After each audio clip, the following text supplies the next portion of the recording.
Jadi firman Tuhan di hari ini mengajarkan kepada kita bagaimana kita menghadapi tekanan yang tiba-tiba, masalah yang tiba-tiba, apa reaksi, apa keputusan kita. Mari kita berdoa. Bapa, dalam nama Yesus, sampaikan firman-Mu untuk kami lagi di hari ini. Roh Kudus, berikan kami hikmat dan pengetahuan dan pengertian-Mu. Dan tuliskan firman-Mu di akal budi kami, sehingga apa yang kami dengar, kami terima kegenapannya. Di dalam nama Yesus Tuhan. Amin. Silakan duduk Bapak Ibu. Oke, shalom.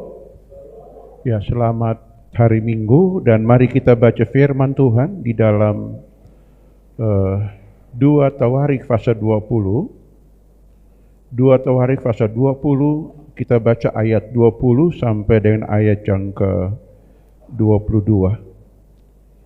2 Tawarik 20 ayat 20 sampai 22. Mari diundang sekali lagi kita berdiri, kita baca ayat ini dengan cara bergantian. Keesokan harinya pagi-pagi mereka maju menuju padang gurun Tekoa.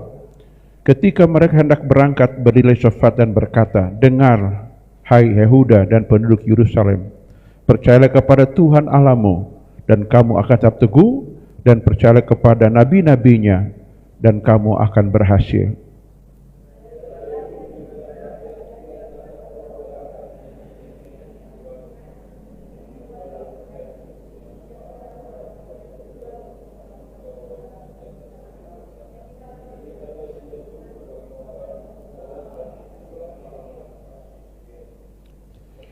Ketika mereka mulai bersorak-sorai dan menyanyikan nyanyian puji-pujian, dibuat Tuhanlah penghadangan terhadap Bani Amon dan Moab dan orang-orang dari pegunungan Seir yang hendak menyerang Yehuda, sehingga mereka terpukul kalah.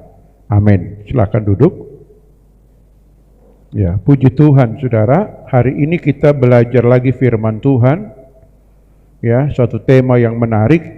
Firman ini pernah kita sudah dengar, tetapi kita belajar lagi saudara. Temanya adalah sukacita di dalam kemenangan yang besar. Nah, kisah ini adalah kisah di mana muncul masalah tiba-tiba saudara, sekonyong-konyong tiba-tiba. Kalau masalah muncul itu ya sudah diberitahukan sebelumnya, itu sudah ada persiapan saudara. Tapi ini tiba-tiba terjadi. Ya, sama seperti waktu murid-murid menghadapi ombak besar. Tiba-tiba ombak besar muncul saudara. Ya, Yosafat juga tiba-tiba musuh menyerang, begitu saja saudaraku. Nah, keadaan iman seperti ini, bagaimana reaksi kita saudara? Nah, kalau kita perhatikan di sini, kalau negara kita umpamanya menghadapi badai El Nino, katakan. El Nino itu ada musim kemarau. Maka pemerintah dengan sigap akan membuat bendungan, pengairan, saudara, supaya pertanian jangan sampai kering dan mati, saudaraku. Itu persiapan. Kenapa? Karena terjadi siklus tahunan dan ya semester begitu, ya.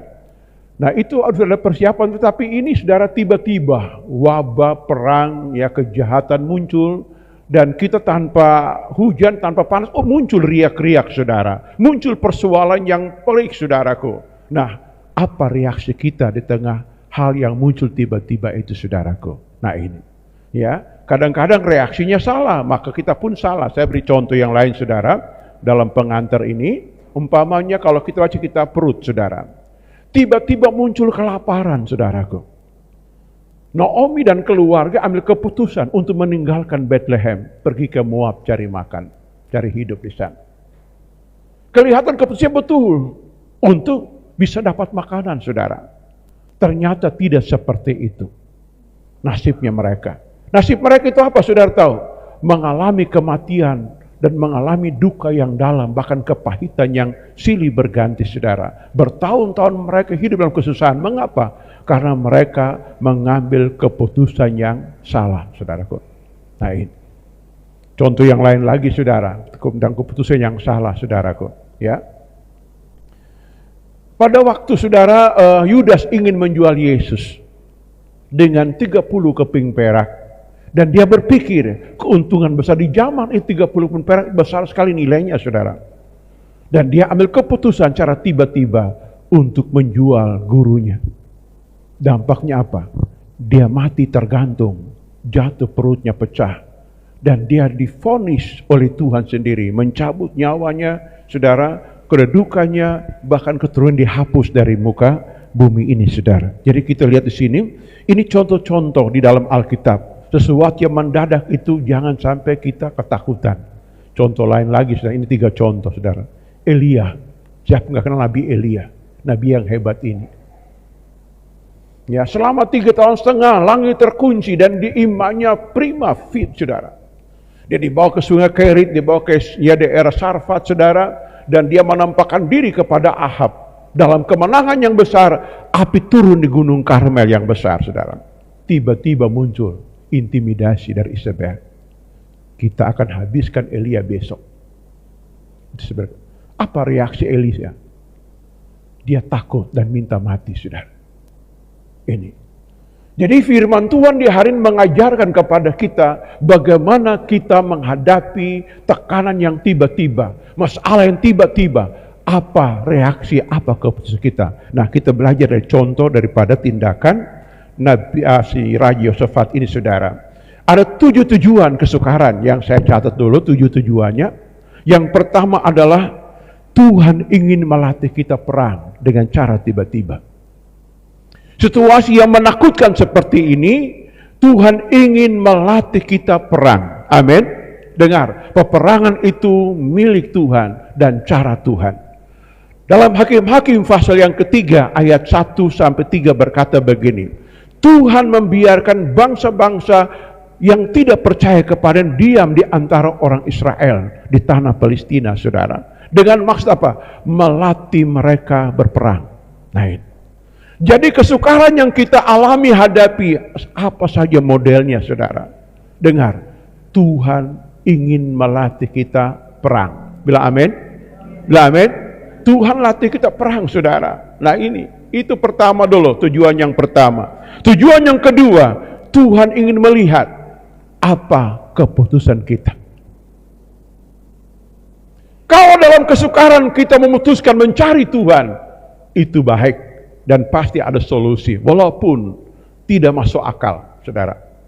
Tetapi kalau dalam kesukaran kita mengambil keputusan meninggalkan Tuhan, itu berbahaya, saudara. Sangat berbahaya. Kelihatannya enak, saudara, tetapi ujung-ujungnya berbahaya. Kita nggak punya kekuatan apapun untuk menyelesaikan kesulitan sekecil apapun, saudara. Kenapa? Karena hikmat kekuatan itu datang dari Tuhan. Kolose pasal 2 ayat yang ketiga. Di dalam Dia tersembunyi segala harta, hikmat dan pengetahuan, saudara. Jadi kita ingat, saudara. Jadi tujuan yang kedua adalah bagaimana kita mengambil keputusan. Tujuan yang ketiga, Tuhan ingin melihat kualitas hidup kita. Saudara ingat Ayub? Iblis ngomong begini, Tuhan izinkan aku mengambil hartanya, Ayub pasti mengutuk engkau. Apa jawaban Tuhan? Tidak. Sekalipun hartanya habis, dia tidak akan mengutuk aku. Iblis datang lagi, izinkan aku membuat dia sakit, dia pasti mengutuk engkau. Tuhan berkata, tidak, dia tidak akan mengutuk aku, saudara. Kualitas kita di tengah kesukaran, itu yang Tuhan ingin lihat, saudara. Amin. Halo? Nah, Daud menyanyi apa? Sekalipun aku dalam lembah kelam, ku tak takut, sebab kau besertaku. Itu kualitas seorang anak Tuhan. Dalam kesukaran apapun, Tuhan tidak pernah meninggalkanku. Amin. Ini sudah. Kalau kita miliki ini, sahabatlah kita. Sekalipun gak ada apa-apa di rumah sekarang, tetap ada apa-apa di hatimu. Amin. Halo, saya ulangi, sekalipun gak ada apa-apa di rumah, saudara, tetap ada apa-apa di hatimu. Siapa di hatimu? Tuhan, pemilik alam semesta, pemilik sorga. Itu jadi milik hidup kita, saudara.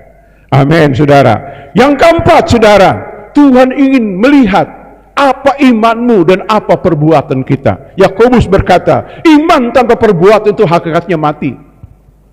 Iman timbul dari mendengar firman Tuhan. Apa perintah Tuhan dalam hidup kita? Apa yang kita praktekkan selain perintah Tuhan tersebut? Itu yang Tuhan inginkan di dalam hidup kita. Iman dan perbuatan. Jangan imannya beda, perbuatannya beda. Ini saudara. Apa yang kita dengar dari Tuhan, kita lakukan. Elia tadi yang saya sebutkan awal tadi. Di Gunung Karmel, apa doanya? Tuhan, atas perintahmu aku melakukan ini. Dan dia berhasil melihat dan mengalami api besar turun dari sorga, saudara. Iman dan perbuatan kita. Apa yang kita belajar setiap minggu, setiap waktu di ibadah-ibadah kita. Apa yang kita dengar khotbah, siapapun yang memberitakan, saudara, itu firman dari Tuhan. Untuk apa? Untuk kita dengar dan kita praktekkan di masa-masa sulit. Kita nggak boleh pakai cara kita, tapi pakai cara Tuhan. Itu tujuannya, saudara. Iman dan perbuatan, saudara. Yang kelima, saudara, Tuhan ingin membentuk kita di tengah kesukaran tersebut. Saudara, ingat di dalam Lukas atau Matius pasal yang ke-7 contohnya. Yesus berkhotbah di bukit dan dia kunci dengan kesimpulan begini. Barang siapa mendengar firman-Ku dan melakukannya, dia sama seperti orang bijak membangun rumah di atas batu karang. Tapi orang mendengar firman-Ku dan tidak melakukannya, dia membangun rumah di atas pasir. Datang hujan, banjir, rumahnya akan roboh, saudara. Artinya begini, saudara. Kita mendengar firman Tuhan, maka kita akan menjadi, disebut membentuk kita jadi baik, saudara. Katakan amin. Firman Tuhan itu murni. Ya, walaupun orang zaman sekarang tambah pintar, tambah gelar, tambah otak-atik nama Tuhan, usah dengar orang-orang begitu. Yang penting sekali Yesus tetap Yesus, amin. Sekali Tuhan tetap Tuhan Yesus, saudara. Dia pasti menolong kita. Ya, dia pasti mengangkat kita di tengah-tengah kesukaran apapun, saudara. Jadi kita lihat Tuhan membentuk kita di tengah kesukaran. Apa yang dibentuk pertama? Kesukaran buat kita rendah hati. Bilang amin. Betul tidak? Kita hanya renungkan begini, hidupku tanpa Tuhan gak ada apa-apanya. Aku cuma debu, tanah liat, gak ada guna apa-apa kalau tanpa Tuhan. Jadi tujuan kesukaran yang pertama, saudara, membentuk kita. Tuhan membuat kita rendah hati. Ayatnya di mana? Ulangan 8 ayat 2 dan 3. Dia merendahkan hati kita di tengah kesukaran. Jadi orang kalau angkuh sombong, dia akan berkata, saya paling hebat, saya paling mampu. Tunggu tanggal main Tuhan. Tunggu aja. Harus pas berbalik, saudara. Amin. Saudara, kita belajar seperti itu, saudara. Seangkuh-angkuhnya Nebukadnezar di kitab Daniel, saudara. Tuhan merendahkan dia sampai jadi sapi 7 tahun, saudara. Manusia diubah Tuhan jadi sapi, saudara. Tidak di hutan raja ini, enggak pakai selimut, rambutnya panjang, kukunya panjang, makan rumput seperti sapi. Baca kitab Daniel, saudara. Tuhan robah orang ini menjadi sapi. Bayangkan, saudara, pernah nggak baca manusia di sapi? Di Alkitab ada Nebukadnezar yang sombong menghancurkan Yerusalem, saudara. Tuhan robah jadi sapi, tidur di hutan tanpa pakaian, saudara. Ini, saudara, Tuhan robah orang. Ya, saudara. Jadi kita lihat sini. Jadi dia membentuk kita supaya kita semakin bergantung kepada Tuhan. Pegang erat Tuhan, cari kekuatannya, cari wajahnya, saudara. Engkau dan saya akan hidup, saudara. Ini tujuannya, saudaraku. Ya. Jadi membentuk kita pertama rendah hati, yang kedua tambah ilmu, tambah hikmat, tambah pengalaman. Bila amin. Kesulitan membuat kita tambah ilmu, tambah pengalaman dalam hidup kita. Ya, pepatah mengatakan pengalaman itu guru paling berbesar. Tuhan mengajar kita, mungkin kita mengalami kerugian, ya, mengalami keterpurukan, saudara, itu pengalaman berharga. Tuhan latih saya, latih saudara. Mengalami pengalaman, oh iya tindakan saya ini keliru, saya mau perbaiki. Amin. Ya, saudara, Tuhan Yesus menyembuhkan orang di dalam Alkitab. Dia selalu ngomong begini, pulang dan jangan berbuat dosa lagi, agar keadaanmu tidak makin memburuk. Artinya apa? Jangan pengalaman lama engkau lakukan lagi, agar engkau tidak mengalami hal yang buruk. Kita tambah pengalaman yang baru, saudara. Ini yang Tuhan ajarkan kepada kita semua supaya kita mengalami pengalaman yang baru, saudara. Amin. Amin, saudara. Ya, pengetahuan bertambah, hikmat bertambah. Makanya survei membuktikan rata-rata orang yang hidup dalam kesukaran itu berkualitasnya tinggi. Mau di Alkitab, mau dunia apa saja. Ya, pernah gagal di masa lalu, pernah sakit-sakitan, pernah tidak punya apa-apa. Ya, pernah dihina, pernah dijelekan, saudara. Dia tekuni, dia belajar, dia memperbaiki hidupnya. Dia ada orang hebat di masa datang. Saudara dengar cerita Presiden kita Jokowi, pernah rumahnya bantaran sungai, ya pernah digusur, pernah didusur, ya dikejar-kejar di tanah Solo sana. Dia perbaiki. Nah, sampai saudara lihat beliau ini maaf kurus begitu bukan karena apa? Dia fokus memperbaiki nasional hidupnya. Tapi ada orang stres, saudara, fokusnya apa? Makan, minum, mabok. Ya, saudara, hidupnya nggak berguna, saudara, matinya lebih awal. Dan memperbaiki hidup, itu orang bebal namanya, saudara. Tapi orang yang menyadari, hidupku ada amanah, hidupku ada tanggung jawab, hidupku harus ada yang aku perbuat. Maka keadaan yang sulit ini mengajari aku menambah berbagai pengalaman hidup. Ini perlu, saudara. Jadi Tuhan memberikan kita pengalaman, saudara. Yang keenam tujuannya, Tuhan ingin kita bergantung pada cara Tuhan menyelesaikan. Ya, dalam ayat 12 bacaan tadi berkata begini, kami tidak punya kekuatan menghadapi laskar yang besar ini, tetapi mata kami tertuju kepadamu. Itu menggambarkan apa, saudara? Hikmat strategi itu datang dari Tuhan. Makanya selalu dalam berdoa bagian Tuhan, beri aku pengalaman baru menyelesaikan sesuatu ini. Ya, saudara. Maka dalam ilmu pengetahuan teknologi biasa orang mencapai suatu gelar S3 ke S3 itu ada doktor, ada PhD, macam ada profesor ke atas, saudara, selalu menemukan teori baru dalam dunia ilmu pengetahuan, saudara. Teori baru inilah dia menjadi bahan untuk dia mencapai suatu gelar akademik, saudara. Tuhan pun mau kita punya pengalaman baru. Dengan cara bagaimana? Tuhan, saya tidak punya kemampuan, saya belum punya pengalaman, saya belum tahu caranya, tapi mata kami tertuju kepadamu. Beri aku pengalaman, beri aku pengetahuan, dia beri aku jalanmu, ya Tuhan. Tuhan pasti memberikan kita jalan yang baru. Makanya Ibrani pasal 10 ayat 19 dan 20 berkata, oleh darah Yesus kita penuh keberanian menghampiri tata Allah dengan apa? Jalan yang hidup dan yang baru, saudara. Pengalaman baru kita dengan Tuhan, dengan cara Tuhan sendiri. Kita akan mengerti, memahami betapa dahsyat Tuhan akan bekerja dengan caranya. Bilang amin. Halo, Tuhan akan bekerja. Makanya muncul lagu saat itu. Terkadang kita merasa tak ada jalan terbuka, tak ada lagi waktu. Sambung. Terlambat sudah. Sambung. Nah, berdusta. Tuhan mau jangan terus sok tahu. Tuhan mau orang jangan sok pinter. Tuhan mau orang jangan sok-sokan. Amin. Tapi Tuhan mau kita berkata, aku berserah. Aku berserah pada Yesus Juru Selamat. Aku berserah. Di saat seorang ibu bertemu dengan Elia di Sarfat, ibu berkata begini, saya punya tepung sedikit, minyak sedikit, sekali makan tunggu mati, gak punya cara lagi. Apa jawaban Elia? Jangan takut, Tuhan peliharamu.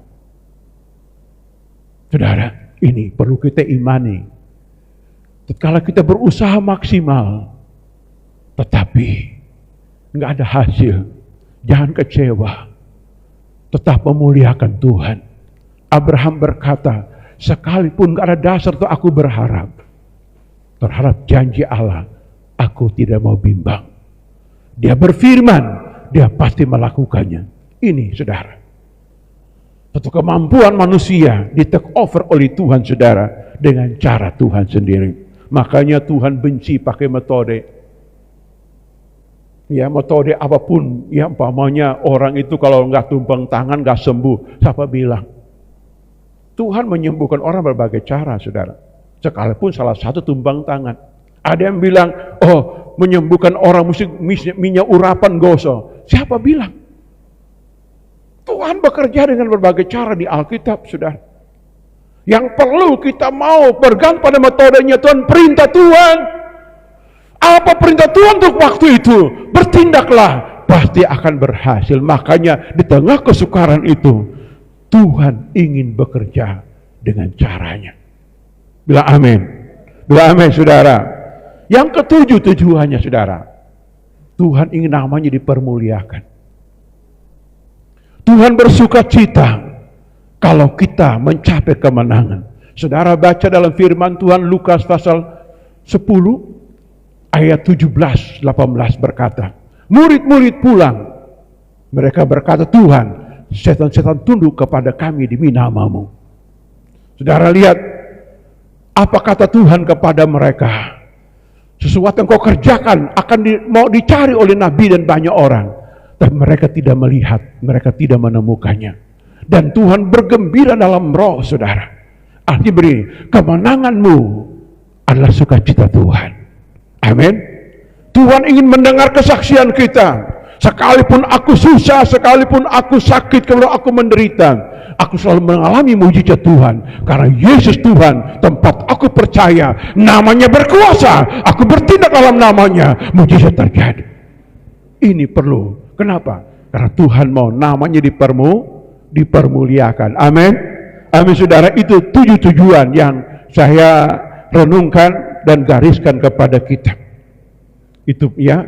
Yang kedua, apa lakukan Yosafat, saudara? Ya, saya lihat sini ada 4 yang dia lakukan.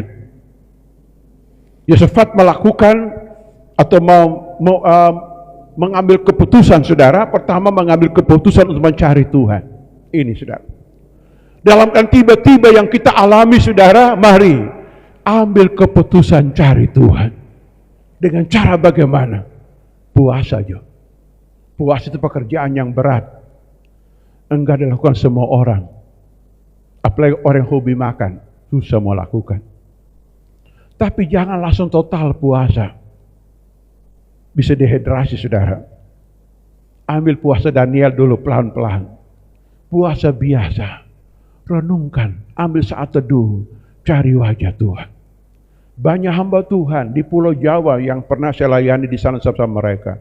Ada masalah. Di mana mereka? Mereka selalu ke Ungaran. Mereka selalu bukit-bukit doa, saudara. Berhari-hari mereka mencari Tuhan, saudara. Berhenti dari semua aktivitas pelayanan rutin dan ambil keputusan mencari Tuhan. Mengapa? Karena tiba-tiba, saudara. Contoh tiba-tiba di Alkitab, saudaraku. Pada waktu zaman Yosua itu kota Ai, suatu kota kecil dalam kota Ai ini mengalahkan Israel, saudara. Dan banyak korban nyawa, saudaraku. Apa dilakukan oleh Yosua waktu itu? Dia diam 1000 bahasa, datang tersungkur di depan tabut perjanjian. Seharian penuh, saudara. Tanpa makan, tanpa minum. Seharian penuh tersungkur. Kenapa? Dia nggak ngerti penyebabnya apa. Gitu. Ya, terkadang Tuhan mengirim masalah seperti ini kepada kita. Nggak ngerti masalahnya apa. Tiba-tiba ada masalah. Kenapa begini Tuhan? Aku nggak ngerti. Apalagi zaman sekarang, zaman banyak penipuan dalam dunia apapun. Apalagi dunia sosmed, banyak penipuan, saudara. Kalau orang nggak berhati-hati, terjebak, saudara, habis, saudara, dilibas habis. Kalau reaksi kita reaksi cepat, ya, ngarang ngidul, ya, ceplas-ceplos, habis, saudara, dikerjain penjahat. Tetapi orang yang percaya Tuhan, dia pasti punya penguasaan diri yang tinggi. Dan dia mesti ambil keputusan mencari Tuhan. Yosafat suruh, dalam tindakan ini ada 4 cara dia lakukan. Yang pertama adalah dia puasa. Yang kedua, memerintah semua orang sehati bergandengan tangan. Yang ketiga, dia doa berdasarkan janji Tuhan. Dan yang keempat, dia membangun barisan pujian dan penyembahan di hadapan Tuhan. Karena Tuhan berfirman, kamu tidak bertempur, aku berperang ganti kamu. Cara seperti apa Tuhan berperang ganti kita? Hadirkan Tuhan dalam pujian penyembahan. Nggak punya cara, otak terbatas. Iya toh. Paulus ngomong, kalau engkau bahasa roh, akal budi nggak ada manfaat. Artinya begini, bahasa roh usah mikir-mikir, bahasa roh aja berkepanjangan. Mau orang bilang gila, kata serah, itu urusan orang. Urusanku, aku mau menang, aku mau sukses, Tuhan mendengar doaku. Amin. Bahasa roh aja. Yosafat sudah lihat, bahasa pujian Tuhan turun, saudara, lawat mereka, musuh dihancurkan, saudara. Ini keputusan mencari Tuhan. Amin. Bapak Ibu, mari praktekkan cara ini di dalam hidup kita, saudara. Cara yang kedua Yosafat lakukan adalah membangun tim pujian kudus dan semarak. Nah, ada kudus, ada semarak disebutkan. Kudus artinya orang gak boleh ada celah dan dosa. Amin. Sekalipun orang multitalenta, dengar, multitalenta, kalau ada dosa, itu bahaya, saudara. Kita bersyukur kita punya Tuhan Tritunggal. Salah satu yang menyediakan darah untuk menyucikan kita dari waktu ke waktu. Darah tersimpan di alam kekekalan alam roh. Ibrani 9 ayat 14. Dalam roh yang kekal tersimpan darah Yesus, saudara. Dan kita bisa datang ke dunia roh, mengambil darah dengan iman, menyucikan kita, saudara. Supaya kita kudus, amin. Karena hidup ini hanya anugerah Tuhan.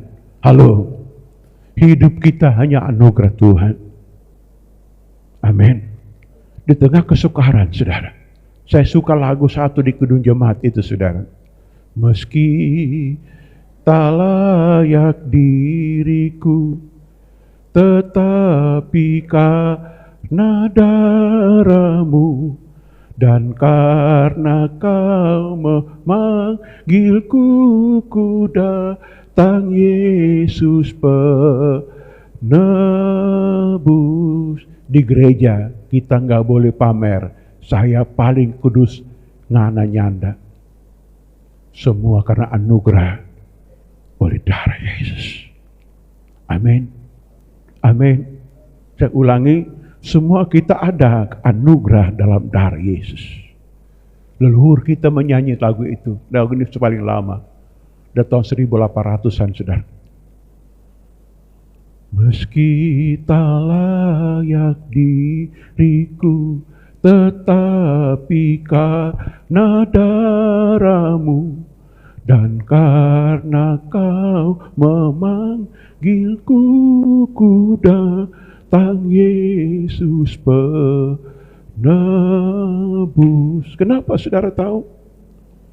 Tuhan Maha Kuasa, tapi dosa menghalangi manusia dengan Tuhan. Dosa hanya dikalahkan dengan kerendahan hati dan pertobatan dan datang untuk dibersihkan. Maka kemampuan Tuhan kembali akan menyinari hidup kita. Bilang amin. Ini saudara, kudus, semarak. Semarak artinya penuh kemuliaan, penuh sukacita. Saudara, penuh sukacita kemenangan, saudara. Tidak takut mati, saudara. Semangat. Saudara lihat kalau tentara turun mau perang, ada drum band di mukanya. Maju gentar membela yang tentara nggak takut mati, saudara. Musuh besar Abdiat terjang dan punya istilah, biar pulang mayat asal tidak gagal menjalankan tugas, saudara. Itu bagi negara, saudara. Saudara baca sejarah Alkitab, sejarah para martir. Murid-murid Tuhan disiksa, mati syahid, saudara. Mereka nggak takut mati. Nah, apa yang mereka percayai? Dunia menentang ketuhanan Yesus. Orang nggak takut mati, saudara. Kenapa? Dalam hidup mereka ada dua unsur ini, kudus dan semarak. Semangat. Hidup hari ini sama dengan besok. Mati hari ini sama dengan besok juga. Mati di mana itu adalah perintah Tuhan. Mau mati di udara, mati di dalam laut, mati di jalan, mati di rumah sakit. Semua ketentuan Tuhan. Buat apa hidup ini takut, saudara? Kalau Tuhan menguduskan jiwa hidup kita dan darahnya, saudara. Para pemuji penyembah semarak kudus. Amin. Penuh semangat menghadirkan Tuhan. Walaupun sulit, nyawa taruhan. Kalau Tuhan gak hadir waktu itu, dorong habis semua, saudara. Para komplotan Bani Amon, Bani Moab, bergabung Bani Edom, saudara, di pegunungan Seir. Bergabung 3 bani besar ini. Siapa nama dan leluhur orang-orang ini? 2 bani Amon dan Moab ini leluhur dari Lut, saudara. Lut dulu punya anak gadisnya sendiri, saudara. Dengar. Bapaknya orang kasih mabuk. Dan mereka LGBT dari situ, saudaraku. Ya, bapak punya anak kandungnya sendiri, saudara. Itu 2 bani. Mabuk dan persinahan, saudara. Saudaraku. Masuk lagi keturunan Esau menghina berkat kesulungan. Gabung menghantam Yehuda. Dengar. Sejahat-jahatnya manusia, lebih kuat, lebih hebat Tuhan kita. Amin. Saudara, saudaraku, lihat, Tuhan berkuasa menentukan segala-galanya. Orang mau jahat seperti apa, dia haus darah, dia pembunuh, dia preman, dia gangster, apapun, Tuhan bisa menaklukkannya, saudara. Ini pembuktian di Alkitab. Maka kudus dan semarak dalam orang melayani Tuhan, menghadirkan Tuhan. Mereka enggak tempur, cuma tinggal di tempat. Tuhan bekerja dengan dahsyat, saudaraku. Ini, saudara. Yang ketiga yang Saudara lakukan adalah kemenangan dan sukacita, saudara. Ya. Musuh dikalahkan, berkat melimpah dan keamanan Tuhan anugerahkan di negeri, saudara. Itu di ayat yang di bawahnya, saudara. Kita lihat, saudara. Ya. Kita lihat di ayat yang ke 25 dan 26. Lalu Shafat dan orang-orangnya turun menjara barang-barang mereka. Mereka menemukan banyak ternak, harta milik, pakaian, dan barang-barang berharga. Yang mereka rampas itu lebih banyak daripada yang dapat dibawa. 3 hari lamanya mereka menjara barang-barang itu karena begitu banyaknya. Saudara perhatikan. Ada sukacita kemenangan, dan bukan cuma itu, saudara, kasih kita perhatikan. Ya, di ayat 29, lompat 29. Ketakutan dari Allah menghinggapi semua kerajaan negeri lain ketika mereka mendengar bahwa Tuhan telah yang berperang melawan musuh-musuh Israel. Saudara, ayat 30 semua sambung. Dan kerajaan Yehoshafat amanlah karena Allahnya mengaruniakan keamanan kepadanya di segala penjuru. Wow, ini cara Tuhan. Jadi ingat ya, masalah mendadak jangan panik, tenang, cari Tuhan. Amin. Endingnya apa? Damai, selesai, sukacita. Itu ending. Mau lari ke mana bumi ini, saudara? Di mana-mana ada setan, saudaraku. Di mana-mana ada masalah. Mau lari ke mana? Mari lari ke Tuhan. Hanya dekat Allah saja aku tenang. Amin. Halo, amin. Ini, saudaraku. Jadi kita lihat, wah, hebat ini, ya. Ajaran ini untuk kita, pengalaman berharga dari seorang raja yang dituliskan untuk kita semua supaya kita mengerti, saudara. Jadi Tuhan itu, ya, memberikan sukacita. Yang pertama, kemenangan yang pertama, musuh dikalahkan. Yang kedua, berkat melimpah. Yang ketiga, keamanan, kestabilan terjadi, saudara. Ini, saudaraku, ya. Yang keempat, yang terakhir, sukacita di rumah Tuhan. Kita balik lagi baca ayat tadi, saudara. Lihat satu ayat ini. Ya, di ayat yang ke mana nih? Ya. Ya. Kita baca, saudaraku, di ayat yang ke keamanan waktu. Oke. Di ayat 26. Kita baca ayat 26. 1 2 3. Pada hari keempat mereka berkumpul di lembah pujian. Di sana mereka memuji Tuhan. Dan itulah sebabnya dia makan tempat lembah pujian. Ayat 28, baca. Mereka masuk ke Yerusalem dan dengan gambus dan dengan kecapi nafiri dan sambung menuju rumah Tuhan. Daud berkata, aku akan diam dalam rumah Tuhan seumur hidupku. Amin. Ya, toh saya ingat lagu lama dulu. Jangan kau tinggalkan Bethlehem agar engkau tidak jatuh. Itu saudara, itu lagu lama dulu. Ya, Pak Oken pasti mengerti. Waktu orang ke satu organisasi dulu, saudara. Nah, saudara, kemenangan mengajar kita jangan berhenti mengasihi Tuhan, itu intinya. Amin. Jangan berhenti beribadah. Halo. Ya. Kalau duit sebanyak, harta banyak, jangan berhenti beribadah, saudara. Hoi, dengar, bye-bye. Itu titipan sementara, Bapak Ibu. Justru kalau semakin dekat dengan Tuhan, kita akan nyanyi, langit dan bumi, pujilah Tuhan. Amin. Betul tidak? Bumi suka cita, langit suka cita, saudara. Tapi coba uang banyak, tinggalkan Tuhan, lihat cepat. Lamba pujian, mari orang ke rumah Tuhan bersuka cita di sana. Lihat gereja mula-mula Kisah pasal 2. Betul tidak? Mereka nggak pernah tinggalkan bait Allah, sukacita melimpah di bait Allah. Wow, senang ibadah, senang sukacita. Kasih tahu, jangan pemalas. Ada uang, tidak ada uang, jangan pemalas ibadah. Kasih tahu, sebelah. Amin. Ini kuncinya sudah. Lihat toh. Lihat Mazmur 23 ayat 6, Daud bilang apa? Aku akan diam dalam rumah Tuhan seumur hidupku. Betul tidak? Iya toh? Halo, ini kunci kemenangan kita. Iya toh? Jadi tiba-tiba muncul, orang dulu saya panik, tenang. Mari terus cari Tuhan. Wow. Dalam hitungan jam, hitungan detik, mujizat terjadi, saudara. Karena Tuhan sudah tahu caranya. Jangan berkata, ikut Tuhan banyak masalah. No. Ikut Tuhan terencakap menyelesaikan masalah. Bilang amin. Bilang amin. Saya ulangi, ikut Tuhan itu terencakap. Kenapa? Tuhan sumber hikmat. Hikmat memberi kita strategi. Dia sumber kuasa. Kuasa memberikan kita kemenangan. Bilang amin. Ini saudara, saudara lihat Raja Saul, tinggalkan Tuhan saudara. Lalu tiba-tiba orang Filistin muncul. Ya, dia datanglah, dia cari Nabi Samuel. Samuel nggak ada. Sudah jauh orang begitu, melayani, biar jauh. Akhirnya musuh mendesak, dia ketakutan sekali, saudara. Ya, ketakutan. Akhirnya apa saudara tahu? Dia cari dukun, dia gua Endor. Ya, cari dukun. Dukun ini perempuan. Raja datang nggak pakai baju kerajaan, pakai baju gembel, saudara. Ya, menyamar. Dan dukun ini panggil arwah Samuel, muncul dari bumi, menyerupai Samuel.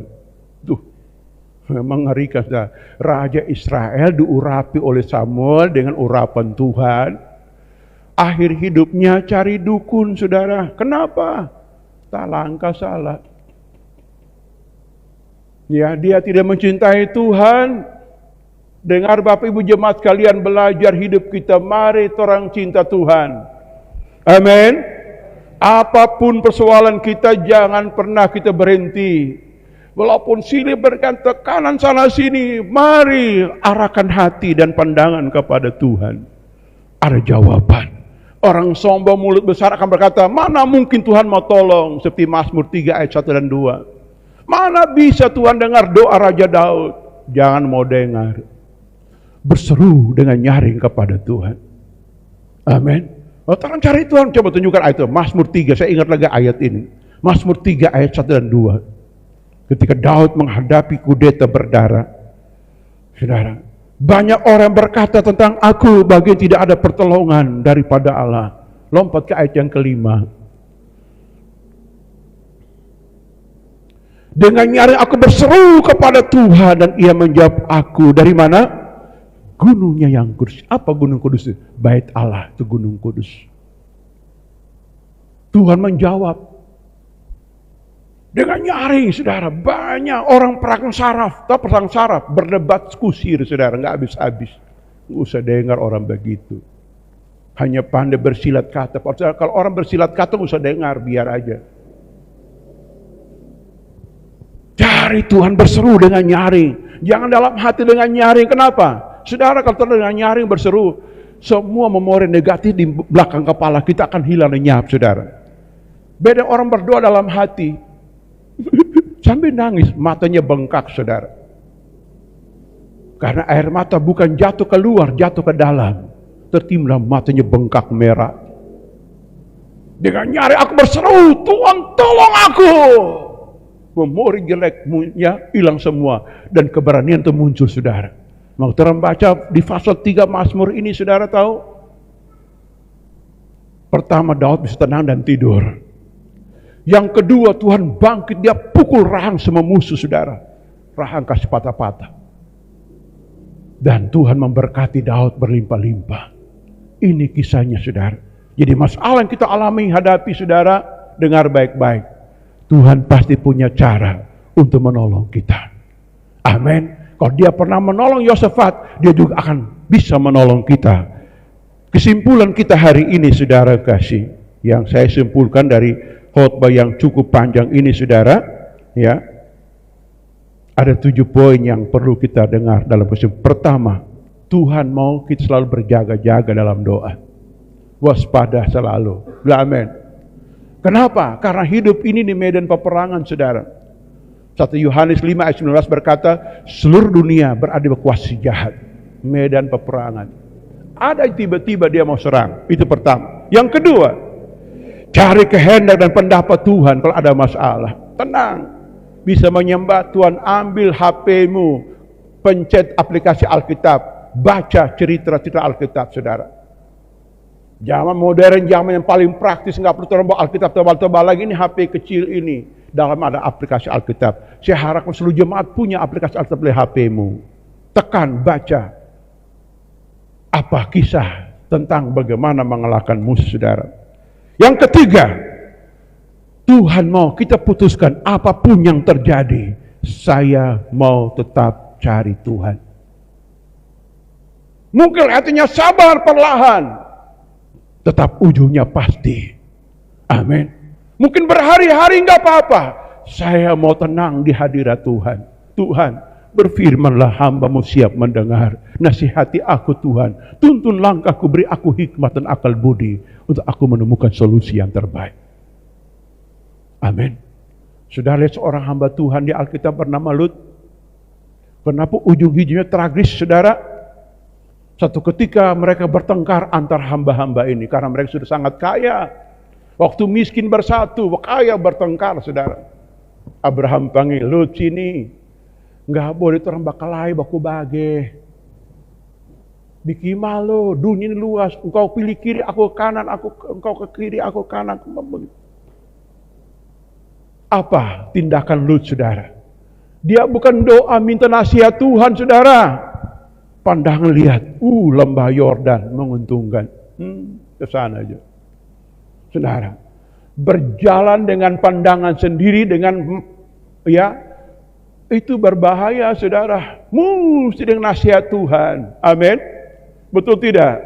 Nasihat Tuhan. Tuhan minta petunjuk nasihat. Apa keputusanku hari ini? Ini, saudara. Lut ke sana, saudara tahu. Di dalam kitab Kejadian, Lut ini, saudara tahu, dia orang benar, betul. Dengar, dia nggak punya kemampuan merubah Sodom dan Gomora karena nggak pernah membangun mezbah satupun untuk Tuhan.